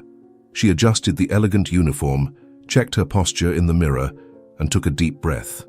At the party that was about to begin, two women would engage in a silent battle, one fighting to maintain her lies, the other determined to expose the truth, and only one would emerge victorious. The mansion's halls quickly filled with high society. Men in expensive tuxedos and women in designer dresses circulated between champagne flutes and canapes, all praising Olivia Rhodes's generosity. Rachel watched her ex-stepmother shine at the center of attention, wearing a stunning red dress and jewelry that had certainly been bought with diverted money. "My dear friends," Olivia's voice echoed through the hall as she climbed onto the small stage set up especially for the occasion. "It is with immense joy that I welcome you all on this special night. As you know, dedicating my life to helping underprivileged children has been my greatest mission." She made a strategic pause, her eyes shining with carefully rehearsed tears. Henry was by her side, beaming with pride as she continued her speech. "Every penny raised tonight will go directly to our social projects. For you see, there is nothing more rewarding than seeing the smile of a child who has been given a new chance in life. I know well what it is to worry about the future of underprivileged children." It was at this moment that Rachel's phone vibrated. It was the message she had been waiting for. Jared had just sent the definitive proof of the money diversions, including a recent recording where Olivia openly discussed her schemes with the corrupt accountant. With slightly shaking hands, Rachel approached Henry, who was watching his wife with adoration. "Mr. Rhodes," she whispered, keeping her voice low but firm, "I need to urgently show you something." When he turned, confused, she discreetly showed the cell phone screen with the incriminating documents. Henry's face visibly paled as his eyes scanned the information. This can't be true," he muttered. Olivia, from the stage, continued her emotional speech. "And that is why we created the Rhodes Foundation, to extend our hands to those most in need." Her voice faltered when she noticed her husband's distressed expression, now walking determinedly towards her. "Henry dear, what is it? Explain this, Olivia." His voice trembled with contained anger as he showed the phone. "Explain why only 10% of donations actually reach the institutions. Explain the accounts in the Cayman Islands." The entire hall plunged into a sepulchral silence. All eyes, guests, press, turned to the couple on stage. For a moment, just a brief moment, Olivia's mask faltered. Her eyes frantically scanned the hall until they found Virginia, who remained in her post with a neutral expression. "You?" she whispered, realization finally dawning on her face. Then, regaining her composure with a visible effort, she tried her last gambit. "Henry dear, this is clearly a misunderstanding. I can account for every penny. A maid will never be one of us." Olivia suddenly screamed, her face contorted in a mask of fury as she pointed at Virginia. The entire hall held their breath at the unexpected outburst. It was then that Rachel stepped forward, slowly removing the Virginia name tag. Her voice, when she finally spoke, was no longer that of the submissive maid. "I survived, stepmother." The silence that engulfed the hall was deafening. Olivia staggered as if she had been slapped, all color draining from her face. "No, it can't be," she stammered, her wide eyes fixed on Rachel. You're that girl, William's daughter?" A wave of murmurs ran through the guests, who watched the scene as if it were a play. "Yes, Olivia." "I'm Rachel Spencer." Her voice now carried all the strength and education of a successful businesswoman.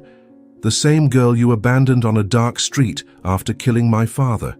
Rachel began walking toward the stage, each step calculated and firm. "The same child who scavenged through garbage looking for food while you fled with the money you stole from his company."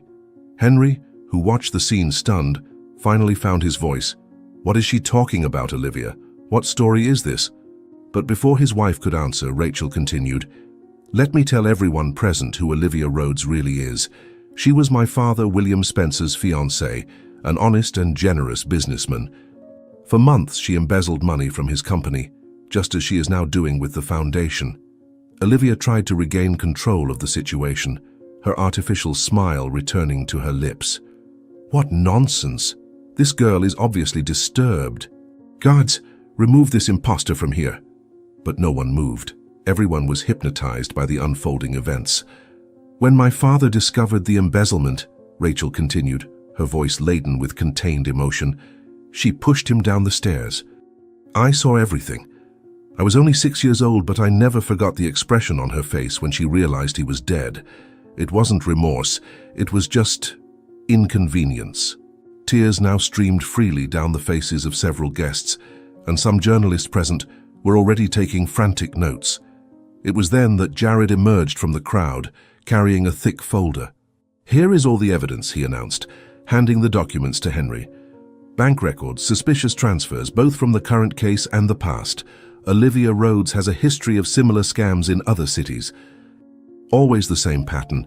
She gets close to rich men, embezzles their money, and disappears when suspicions arise." Cornered, Olivia finally showed her true face. With a quick motion, she grabbed her purse and tried to flee the stage. "You don't understand," she screamed, her voice now devoid of any sweetness. "You're all just idiots, so easy to manipulate, so pathetic with your fake charity." But her escape was thwarted by the guests themselves, who formed a human barrier. Henry, clutching the documents with trembling hands, signaled to the security guards. "Stop her from leaving," he ordered, his voice laden with pain and disappointment. "And someone called the police. It's over, Olivia. Your last con ends here." Rachel watched the scene unfold with a mixture of relief and sadness. Years of planning, months of infiltration, all culminating in this moment. It wasn't just her personal vendetta, it was justice for her father, for Henry, and for all of Olivia's other victims. "You were right about one thing, Olivia," Rachel said, as the guards approached her former stepmother. "A maid will never be one of you, because honest, hard-working people will never be equal to con artists like you." The ballroom, still adorned with the expensive Clarks and glittering crystals chosen by Olivia, now bore witness to her downfall. The guests, high society members who had once fawned over the hostess, now shunned her as if her disgrace were contagious. The sound of expensive heels against the marble floor was replaced by the heavy tread of the guards' boots. "You know, Olivia," Rachel continued, her voice calm but firm, "for all these years that I've been planning this moment, I imagined 1,000 different ways to get my revenge. But Marjorie taught me something you'll never understand.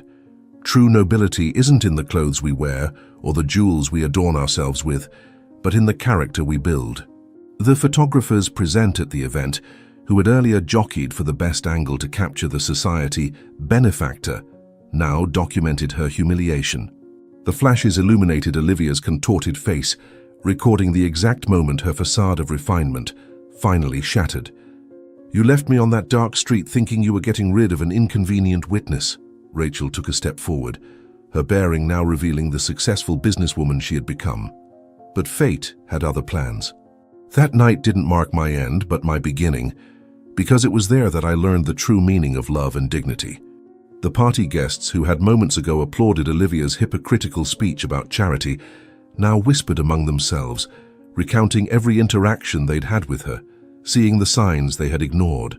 Some ladies discreetly removed their jewelry, as if suddenly ashamed of their ostentation. "While you built your life on lies," Rachel went on, "Marjorie taught me the value of honest work. Her hands may have been calloused by the broom and hard labor, but her soul remained untarnished, something you, with all your expensive jewelry and gowns, could never achieve." Henry Rhodes, still processing the magnitude of the betrayal, watched the scene unfold with a mixture of pain and admiration. Admiration no longer for Olivia, but for the moral fortitude of the young woman who had uncovered the truth. His eyes alternated between his disgraced wife and the determined woman who had been his salvation. "You may have stolen my father's life," Rachel's voice trembled slightly at the mention of William, "but you couldn't take away the values he instilled in me. Every penny you embezzled will be returned. Every institution you defrauded will be compensated, and your true face will be known to all." The guards waited for the right moment to intervene, observing the final exchange between the two women. The contrast between them couldn't be starker. Olivia, her designer dress now crumpled from the strain, and Rachel, elegant in her honest simplicity. "And do you know the greatest irony of all, Olivia?" Rachel concluded, a serene smile on her lips. "While you spent fortunes trying to appear superior, a simple maid taught me what true greatness is. You were right. We'll never be like you. We'll be so much better." The silence that followed her words was deafening.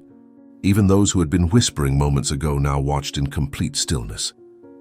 It was as if the entire universe had paused to bear witness to that moment of poetic justice, where truth at last prevailed over appearances, where the dignity of honest labor triumphed over the falsity of ill-gotten luxury.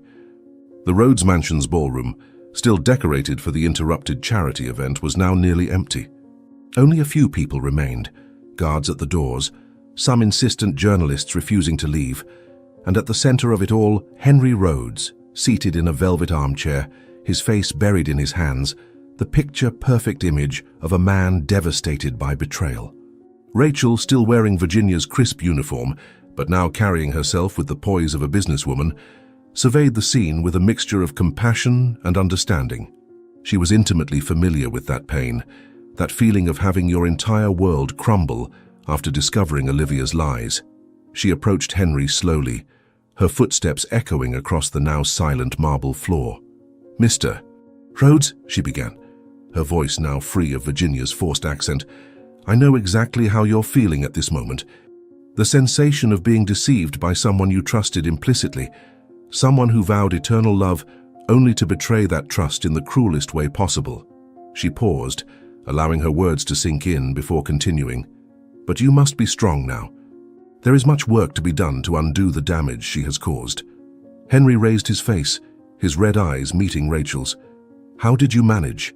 he asked, his voice hoarse with emotion. "How did a 6-year-old girl survive after being abandoned? How did she become the strong woman standing before me?" His questions were loaded with genuine interest and admiration, despite the evident pain in his voice.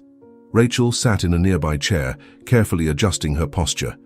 "I was lucky," she replied, a soft smile appearing on her lips as she thought of Marjorie. "A wonderful woman found me, a cleaner who barely had enough for herself, but who opened her heart and her home to an abandoned child. She taught me the true meaning of love, generosity, and dignity." The guards approached discreetly, informing them that the police had taken Olivia to the station, where she would be formally charged. Henry nodded mechanically, still absorbing everything that had happened. All those social projects, all those children who should have been helped, he murmured, guilt weighing in his voice. "How did I not realize what was happening?" "Olivia is an exceptional manipulator," Rachel explained, leaning forward slightly. "She has a perverse gift for identifying good people and using their goodness against them. She did the same with my father. He too was a generous man, always concerned with helping others.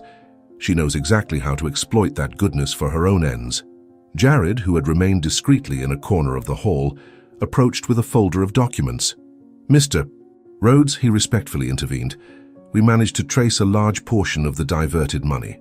With the evidence we have, it will be possible to recover a significant amount.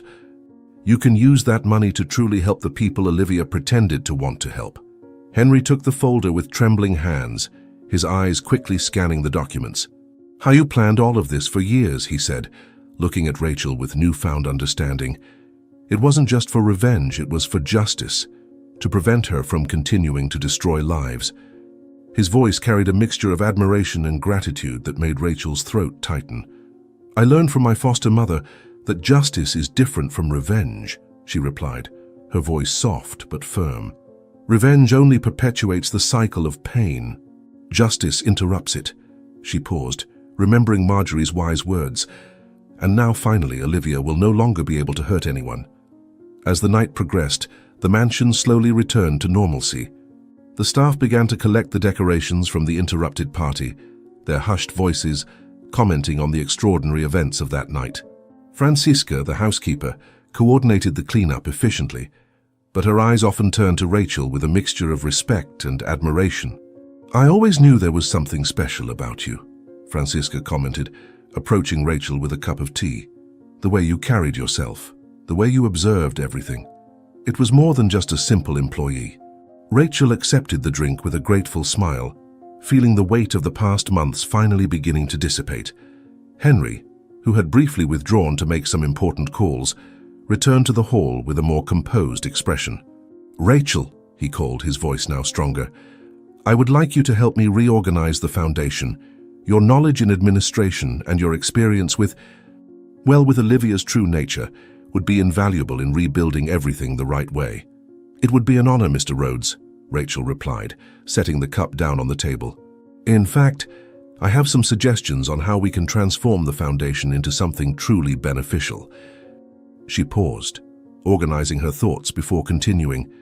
We could create a special program for abandoned children, ensuring not only shelter, but also education and real opportunities for development. Henry's face lit up with the suggestion. "Like you," he said, nodding thoughtfully. "Giving other children the same chance you had when that woman, your foster mother, took you in." His eyes filled with tears as he thought of how many lives could have been transformed if the money had truly been used to help people. Jared, who was organizing the documents in his folder, added, "We've done a preliminary assessment of the finances. With the money we managed to recover, plus the resources Mr. Rhodes was already allocating to the foundation, we could create a truly meaningful program." He handed over some spreadsheets for Henry, who examined them with renewed interest. "You know, Rachel," Henry began after a few moments of reflection, "you have an extraordinary business acumen. Your own company is proof of that. And now, seeing how you planned and executed this entire operation, well, I would like to propose a partnership. We could unite our companies, create something bigger, more meaningful." Rachel felt her heart race at the unexpected proposal. "Mr. Rhodes, she began, but he interrupted her. "Please call me Henry, and you don't need to answer now. I know tonight has been intense for all of us, but think about it. Together, we could not only do lucrative business, but also create a real social impact." The conversation was interrupted by Eleanor, who hurried into the hall. "Mr. Rhodes, the press is insisting on speaking with you, and there are representatives from various charities wanting to know about the promised donations." Henry sighed, running a hand over his tired face. "We need to face this too," he murmured. "Let me help," Rachel offered, her business experience taking the lead. "We can turn this crisis into an opportunity. Show that, even after Olivia's betrayal, the commitment to social causes remains firm, stronger even because now it will be done the right way."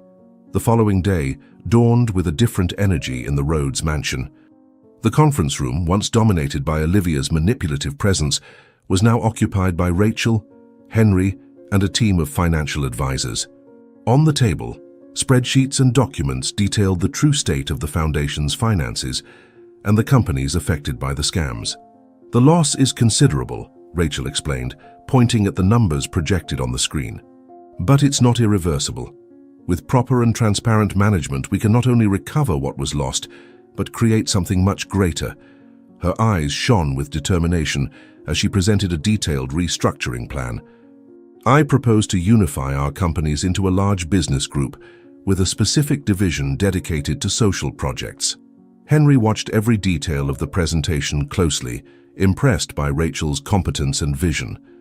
"It's amazing how you can see opportunities even in the worst situations," he commented, a genuine smile lighting up his face for the first time since the night before.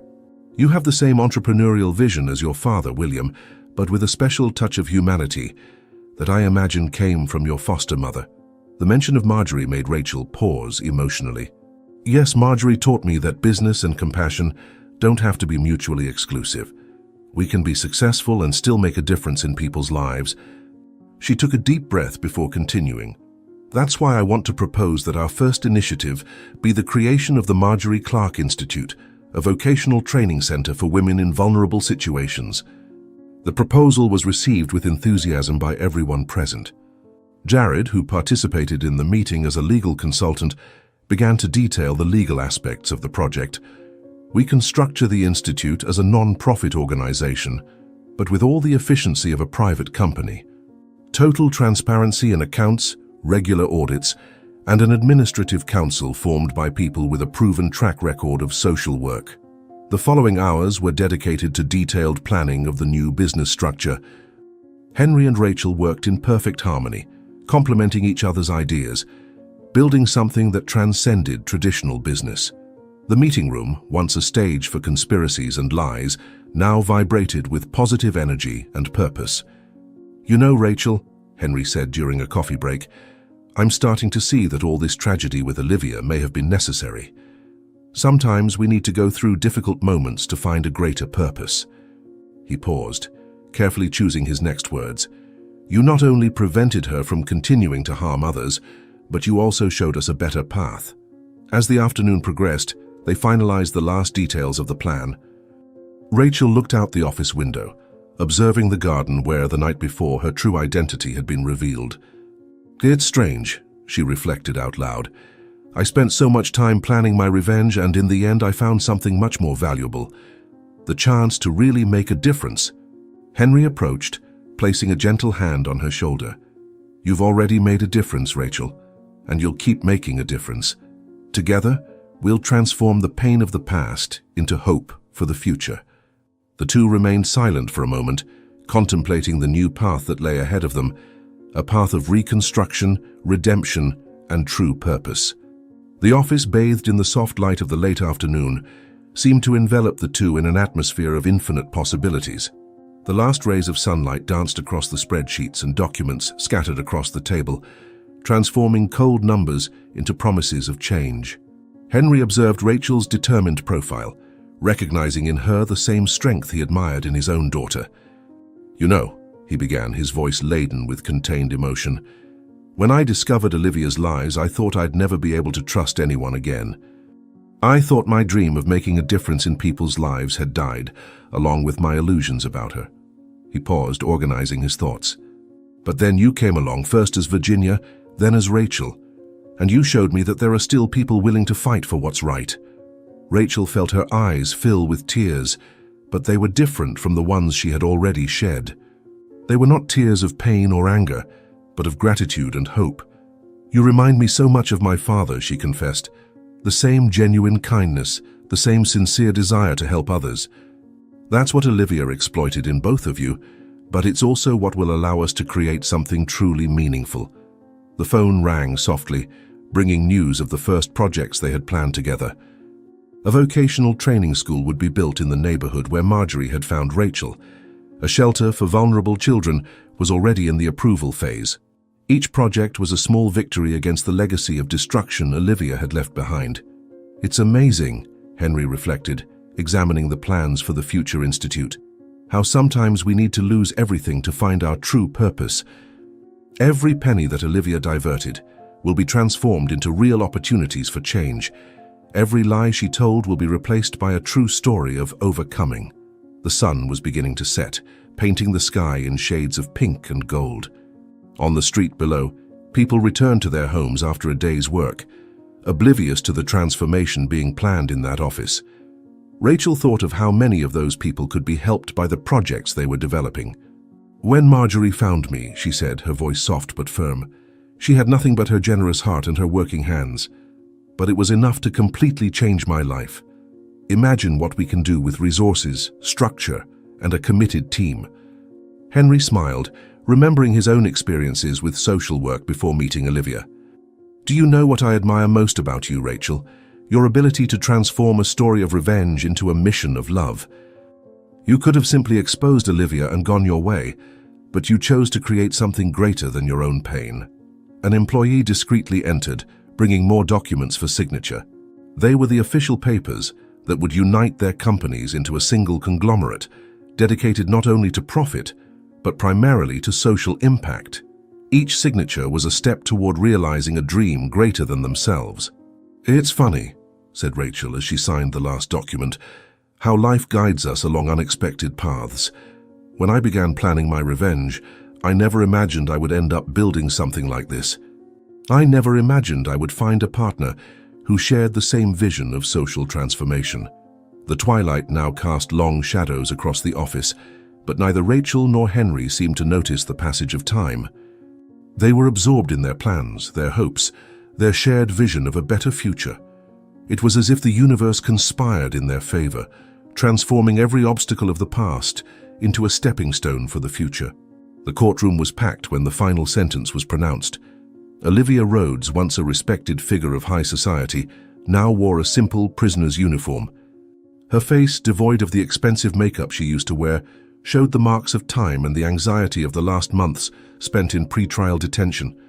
The middle-aged judge with a severe expression adjusted his glasses before beginning to read. After a thorough analysis of all the evidence presented, this court finds the defendant, Olivia Rhodes, guilty of all charges. The crimes include misappropriation of funds from charitable institutions, ideological falsity, fraud, and criminal association. His grave voice echoed through the room, each word weighing like lead. Furthermore, he continued, his voice taking on an even graver tone, although the crimes related to the death of William Spencer are time-barred due to the time elapsed, this court cannot ignore the pattern of criminal behavior that extends over decades. You not only stole money, but destroyed lives, families, and most unforgivably, abused the trust of people who genuinely wanted to help those in need. Rachel, sitting in the front row beside Henry Rhodes, watched her ex-stepmother intently. Olivia's face, once so skilled at manipulating expressions, now betrayed a mixture of anger and fear. Her eyes, which used to shine with false kindness, now darted around the courtroom, desperately seeking an escape that did not exist. This court, the judge continued, sentences the defendant to 15 years of imprisonment in a closed regime. Additionally, she must fully reimburse all institutions affected and as part of her sentence perform mandatory work in the urban cleaning service under appropriate supervision. A murmur ran through the room. It was an exemplary sentence. Olivia stood up abruptly, her voice now stripped of any elegance. "This is an outrage. You can't sentence me like this. I am Olivia Rhodes. I have contacts. I have influence." The court officers quickly approached to restrain her as she continued her increasingly hysterical protests. "You are no one anymore," the judge interrupted, his voice cutting. "Your contacts abandoned you as soon as your frauds came to light. Your influence was based on lies that have now been exposed. What remains is only a common criminal who will finally face the consequences of her actions." Rachel watched as the officers began to lead Olivia out of the courtroom. Her ex-stepmother, before leaving, cast her one last look filled with hatred. "You've ruined my life," she shouted. Rachel remained steadfast, responding with a clear and strong voice. "No, Olivia. You ruined your own life when you chose the path of lies and cruelty." Jared, who was sitting beside Rachel, gently squeezed her hand in support. "It's over," he whispered. "It's finally over."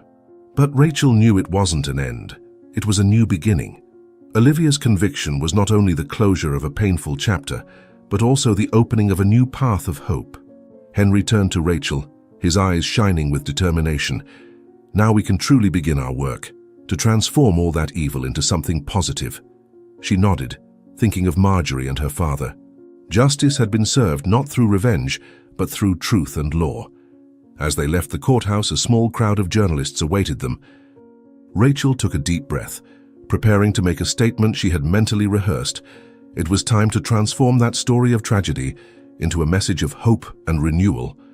6 months after the conviction, Olivia began her new routine in the urban cleaning service.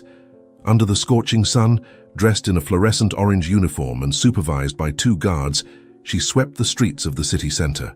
Her face, now marked by outdoor work, maintained a bitter expression as she performed the tasks she once considered unworthy of her position. "Look who's there," passers-by commented as they walked by.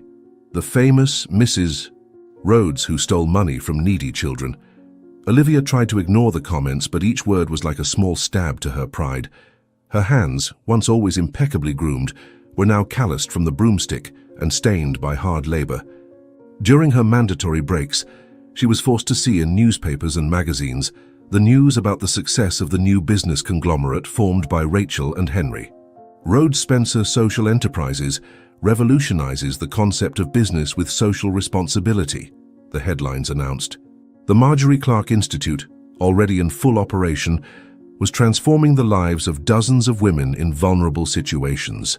"Mrs. Rhodes," one of the guards called with intentional irony, "time to clean the central square." It was precisely the place where she used to hold her charity events. Now, instead of parading in expensive dresses and dazzling jewelry, she collected trash under the curious and judgmental gaze of the square's patrons. One afternoon, while cleaning the sidewalk in front of a busy cafe, Olivia overheard a conversation that made her freeze. "Did you see Marjorie Clark Institute's latest move? They're offering full scholarships for abandoned children." Rachel Spencer really turned her tragedy into something extraordinary. The words pierced deep into her consciousness, forcing her to confront the consequences of her choices. Each day of work in urban cleaning was a constant reminder of all the lives she had tried to destroy, all the people she had deceived, all the harm she had caused. In her prison accommodation, During the lonely nights, Olivia was haunted by her memories. William Spencer's face at the moment of his fall, little Rachel's frightened eyes, Henry's expression of disappointment upon discovering her lies, all these images incessantly pursued her. "Ma'am, you have visitors," a guard announced one Sunday afternoon. Olivia looked up hopefully, but it was just her lawyer. "I'm sorry," he said, "but all appeals have been denied. The sentence was upheld in its entirety." She sank into her chair, the reality of her 15 years of seclusion weighing even heavier. In the prison cafeteria, other inmates commented on her story. "She's the one who stole money from charities," they whispered. "Now she's here eating the same food as us, cleaning the same streets." The irony of her situation did not go unnoticed. "You know what's worse?" commented one of the older inmates. "That girl she abandoned, Rachel, is using all the recovered money to actually help people. She's doing everything this one pretended to do." The words echoed through the prison corridors, amplifying Olivia's humiliation. 1 year after Olivia's conviction, the Marjorie Clark Institute headquarters was inaugurated in the same neighborhood where the cleaning lady had found Rachel so many years ago. The modern building, painted in bright, welcoming tones, contrasted with the memory of the dark street where a frightened child had been abandoned. On the stage set up for the inauguration ceremony, Rachel and Henry shared the microphone. The auditorium was packed. Business people, journalists, and most importantly, dozens of women and children who were already benefiting from the Institute's programs. "This place," Rachel began, her voice charged with emotion, "is not just a training center. It's a symbol of how we can turn pain into hope, tragedy into opportunity." Among the audience, Eleanor and Francisca, the former employees of the Rhodes Mansion, now held prominent positions at the Institute. Eleanor coordinated the vocational training program, while Francisca was responsible for welcoming families. "Who would have thought," Eleanor commented with tears in her eyes, "that Virginia Clark would turn into all this?" On the other side of the city, at that very moment, Olivia continued her urban cleaning work. The sun scorched her skin as she collected trash from a square.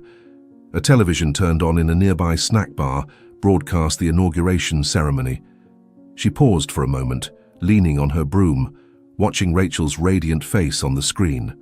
"This institution," Rachel continued in her speech, "is dedicated to the memory of two extraordinary people. My father, William Spencer, who taught me the importance of honesty in business, and my mother, Marjorie Clark, who showed me that true wealth lies in helping others." The audience applauded standing, many with tears in their eyes. Henry took the microphone next.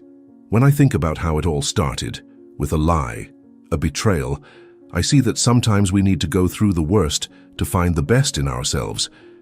This institute would not exist without the courage of a girl who refused to let evil win, who turned her quest for justice into a legacy of hope."